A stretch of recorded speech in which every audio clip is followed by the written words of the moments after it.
ओम नमश्चंडिकाय नमः। ओम नमश्चंडिकाय नमः। ओम नमश्चंडिकाय नमः। श्री दुर्गा सप्तशती नवा अध्याय। राजा ने कहा, हे ऋषिराज, आपने रक्त बीज के वध से संबंध रखने वाला वृतांत मुझे सुनाया। अब मैं रक्त बीज के मरने के पश्चात क्रोध में भरे हुए शुंभ व निशुंभ ने जो कर्म किया वह सुनना चाहता हूँ।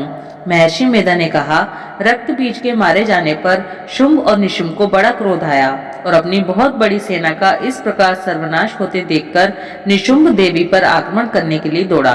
उसके साथ बहुत से बड़े बड़े असुर देवी को मारने के वास्ते दौड़े और महापराक्रमी शुंभ अपनी सेना सहित चंडिका को मारने के लिए बढ़ा। फिर शुंभ और निशुंभ का देवी से घोर युद्ध होने लगा और वह दोनों असुर इस प्रकार देवी पर बाण फेंकने लगे जैसे मेघों से वर्षा हो रही हो। उन दोनों के चलाए हुए बाणों को देवी ने अपने बाणों से काट डाला और अपने शस्त्रों की वर्षा से उन दोनों दैत्यों को चोट पहुंचाई। निशुंभ ने तीक्ष्ण तलवार और चमकती हुई ढाल लेकर देवी के सिंह पर आक्रमण किया। अपने वाहन को चोट पहुंची हुई देखकर देवी ने अपने क्षुरप्र नामक बाण से निशुंभ की तलवार व ढाल दोनों को ही काट डाला। तलवार और ढाल कट जाने पर निशुंभ ने देवी पर शक्ति से प्रहार किया। देवी ने अपने चक्र से उसके दो टुकड़े कर दिए। फिर क्या था, दैत्य मारे क्रोध के जल बुन गया और उसने देवी के मारने के लिए उसकी ओर शूल फेंका, किंतु देवी ने अपने मुक्के से उसको चूर चूर कर डाला। फिर उसने देवी पर गदा से प्रहार किया। देवी ने त्रिशूल से गदा को भस्म कर डाला। इसके पश्चात वह फरसा हाथ में लेकर देवी की ओर लपका। देवी ने अपने तीखे बाणों से उसे धरती पर सुला दिया। अपने पराक्रमी भाई निशुंभ के इस प्रकार से बनने पर शुंभ क्रोध में भरकर देवी को मारने के लिए दौड़ा। वह रथ में बैठा हुआ उत्तम आयुधों से सुशोभित अपनी 8 बड़ी बड़ी भुजाओं से सारे आकाश को ढके हुए था। शुंभ को आते हुए देखकर देवी ने अपना शंख बजाया और धनुष की टंकोर का भी अत्यंत दुस्सह शब्द किया। साथ ही अपने घंटे के शब्द से, जो कि संपूर्ण दैत्य सेना के तेज को नष्ट करने वाला था, संपूर्ण दिशाओं को व्याप्त कर दिया। इसके पश्चात देवी के सिंह ने भी अपनी दहाड़ से, जिसे सुन बड़े बड़े बलवानों को मत चूर चूर हो जाता था, आकाश, पृथ्वी और 10 दिशाओं को पूरित कर दिया। फिर आकाश में उछलकर काली ने अपने दांतों तथा हाथों को पृथ्वी पर पटका। उसके ऐसा करने से ऐसा शब्द हुआ जिससे कि उससे पहले के सारे शब्द शांत हो गए। इसके पश्चात शिवदूती ने असुरों के लिए भय उत्पन्न करने वाला अट्टहास किया, जिसे सुनकर सब दैत्य थर्रा उठे और शुंभ को बड़ा क्रोध हुआ। फिर अंबिका ने उसे, अरे दुष्ट, खड़ा रह कहा तो आकाश से सभी देवता जय हो बोल उठे। शुंभ ने वहां आकर ज्वालाओं से युक्त एक अत्यंत भयंकर शक्ति छोड़ी, जिसे आते देखकर देवी ने अपनी महोलका नामक शक्ति से काट डाला।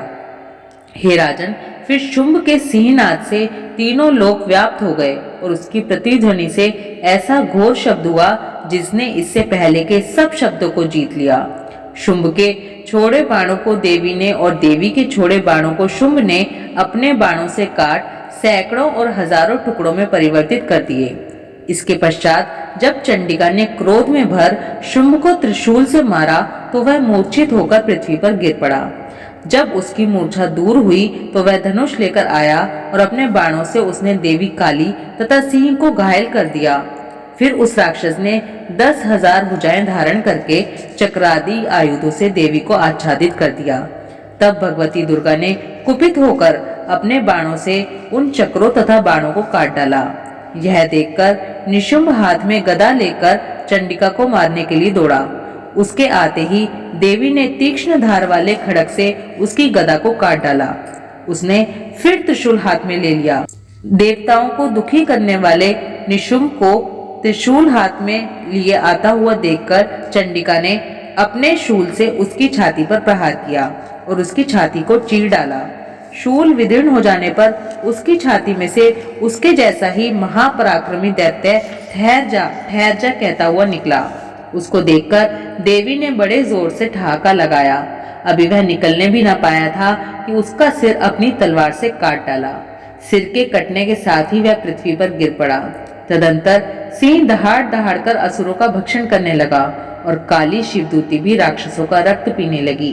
कौमारी की शक्ति से कितने ही महादैत्य नष्ट हो गए। ब्रह्मा जी के कमंडल के जल से कितने ही असुर समाप्त हो गए। कई दैत्य माहेश्वरी के त्रिशूल से विदीर्ण होकर पृथ्वी पर गिर पड़े और कई बाराही के प्रहारों से छिन्न भिन्न होकर धराशायी हो गए। वैष्णवी ने भी अपने चक्र से बड़े बड़े महापराक्रमियों का कचूमर निकालकर उन्हें यमलोक भेज दिया और ऐन्द्री से कितने ही महाबली राक्षस टुकड़े टुकड़े हो गए। कई दैत्य मारे गए, कई भाग गए, कितने ही काली शिवदूती और सिंह ने भक्षण कर लिए। श्री दुर्गा सप्तशती 9वां अध्याय समाप्त। 10वां अध्याय। महर्षि मेधा ने कहा, हे राजन, अपने प्यारे भाई को मरा हुआ तथा सेना को नष्ट हुई देखकर क्रोध में भरकर दैत्यराज शुंभ कहने लगा, दुष्ट दुर्गे, तू अहंकार से गर्व मत कर, क्योंकि तू दूसरों के बल पर लड़ रही है। देवी ने कहा, ओ दुष्ट, देख, मैं तो अकेली ही हूँ। इस संसार में मेरे सिवा दूसरा कौन है? ये सब मेरी ही शक्तियां हैं। देख, यह सब की सब मुझ में प्रविष्ट हो रही हैं। इसके पश्चात ब्राह्मणी आदि सब देवियां उस देवी के शरीर में लीन हो गई और देवी अकेली ही रह गई। तब देवी ने कहा, मैं अपनी ऐश्वर्य शक्ति से अनेक रूपों में यहाँ उपस्थित हुई थी। अब उन रूपों को मैंने समेट लिया है। अब अकेली ही यहाँ खड़ी हूँ, तुम भी यहीं ठहरो। महर्षि मेधा ने कहा। तब देवताओं तथा राक्षसों के देखते देखते देवी तथा शुंभ में भयंकर युद्ध होने लगा। अंबिका देवी ने सैकड़ों अस्त्र शस्त्र छोड़े। उधर दैत्यराज ने भी भयंकर अस्त्रों का प्रहार आरंभ कर दिया। देवी के छोड़े हुए सैकड़ों अस्त्रों को दैत्य ने अपने अस्त्रों द्वारा काट डाला। इसी प्रकार शुंभ ने जो अस्त्र छोड़े उनको देवी ने अपनी भयंकर हुंकार के द्वारा ही काट डाला। दैत्य ने जब सैकड़ों बाण छोड़कर देवी को ढक दिया तो क्रोध में भरकर देवी ने अपने बाणों से उसका धनुष नष्ट कर डाला। धनुष कट जाने पर दैत्येंद्र ने शक्ति चलाई, लेकिन देवी ने उसे भी काट कर फेंक दिया। फिर दैत्येंद्र चमकती हुई ढाल लेकर देवी की ओर दौड़ा, किंतु जब वह देवी के समीप पहुंचा तो देवी ने अपने तीक्ष्ण बाणों से उसकी चमकने वाली ढाल को भी काट डाला। फिर दैत्येंद्र का घोड़ा मर गया, रथ टूट गया, सारथी मारा गया।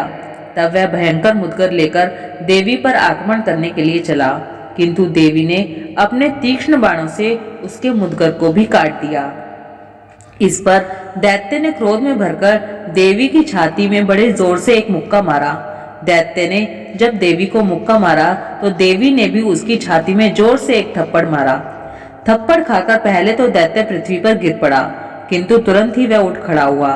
फिर देवी को पकड़कर वह आकाश की ओर उछला और वहां जाकर दोनों में युद्ध होने लगा। वह युद्ध ऋषियों व देवताओं को आश्चर्य में डालने वाला था। देवी आकाश में दैत्य के साथ बहुत देर तक युद्ध करती रही। उसके बाद देवी ने उसे आकाश में घुमाकर पृथ्वी पर गिरा दिया। दुष्ट आत्मा दैत्य पुनः उठकर देवी को मारने के लिए दौड़ा। तब उसको अपनी ओर आता हुआ देखकर देवी ने उसकी छाती विदीर्ण करके उसको पृथ्वी पर पटक दिया। देवी के त्रिशूल से घायल होने पर उस दैत्य के प्राण पखेरु उड़ गए और उसके मरने पर समुद्र, द्वीप, पर्वत और पृथ्वी सब कांपने लग गए। तदंतर उस दुष्ट आत्मा के मरने से संपूर्ण जगत प्रसन्न व स्वस्थ हो गया तथा आकाश निर्मल हो गया। पहले जो उत्पात सूचक मेघ और उल्कापात होते थे वह सब शांत हो गए। उसके मारे जाने पर नदियां अपने ठीक मार्ग से बहने लगी। संपूर्ण देवताओं का हृदय हर्ष से भर गया और गंधर्वनियां सुंदर गान गाने लगी। गंधर्व बाजे बजाने लगे और अप्सराएं नाचने लगी। पवित्र वायु बहने लगी। सूर्य की कांति स्वच्छ हो गई। यज्ञशालाओं की बुझी हुई अग्नि अपने आप प्रज्वलित हो उठी तथा चारों दिशाओं में शांति फैल गई। श्री दुर्गा सप्तशती 10वां अध्याय समाप्त। ओम नमः चंडिकाय नमः। ओम नमः चंडिकाय नमः। ओम नमः चंडिकाय नमः।